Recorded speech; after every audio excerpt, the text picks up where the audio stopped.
I lost almost 20 pounds in a month, not from dieting, not from working out, from not eating, from not sleeping, from pouring so much vodka down into my stomach that the food became an afterthought. The burn of the alcohol felt like acid eating through the lining of my stomach, and it killed whatever appetite I had left. More calories came from vodka than anything else. I was living off of whatever I could find at 7-Eleven, like chili dogs.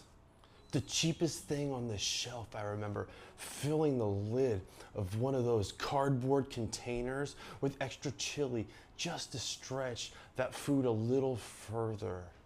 That was my life after my divorce. To understand why it hit me that hard, you have to understand what divorce meant to me before it ever happened to me. I grew up watching every marriage around me fall apart. My parents, my aunts, my uncles, nobody made it. And when I was a teenager, my dad sat me down and told me my mom and him were getting divorced and that he was moving out.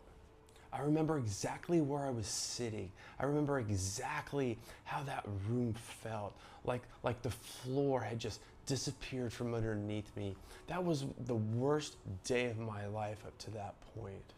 And I made myself a promise right then and there. I'm never going to do that to my own family. I'm going to be the one who breaks the cycle. So when my own marriage ended, it wasn't just losing a marriage. It felt like I had become every person I swore I would never become. I was the new statistic, and that broke something in me that I was not prepared for. My body just shut down. I couldn't keep food down. I wasn't sleeping. I was just existing, barely going through the emotions of a life that didn't feel like mine anymore.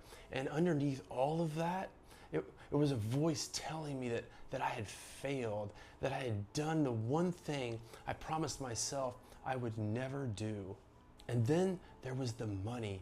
I had always been financially responsible, good money in the bank, investments, a home, and then it was just gone. I remember sitting in a parking lot in the middle of looking up how to file for bankruptcy, and then realizing I didn't even have enough money to pay the filing fee. I was staying in the cheapest hotel I could find within a 15-mile radius of where I was at, in a dingy room, uncomfortable bed.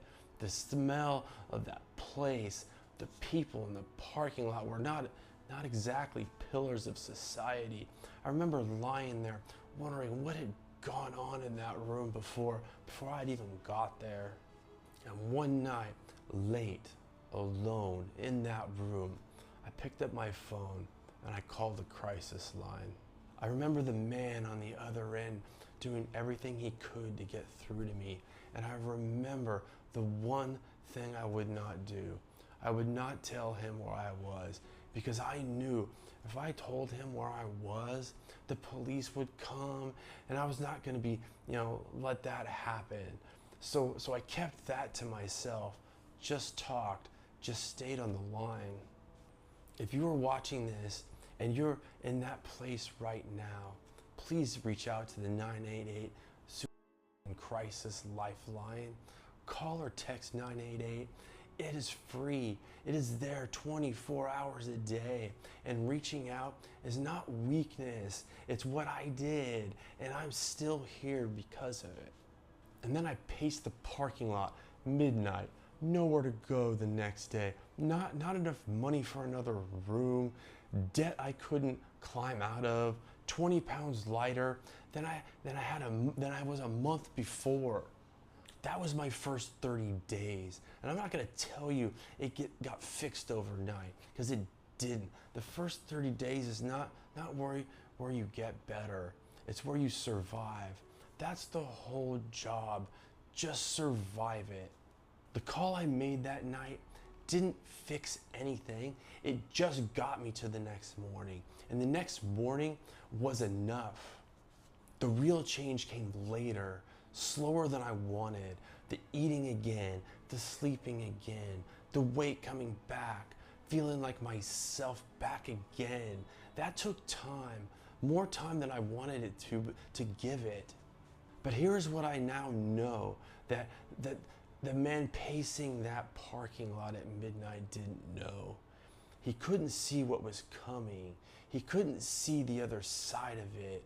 He couldn't see the new life, the new places, the new people, the cooking and the traveling and the slow return of everything that made him himself.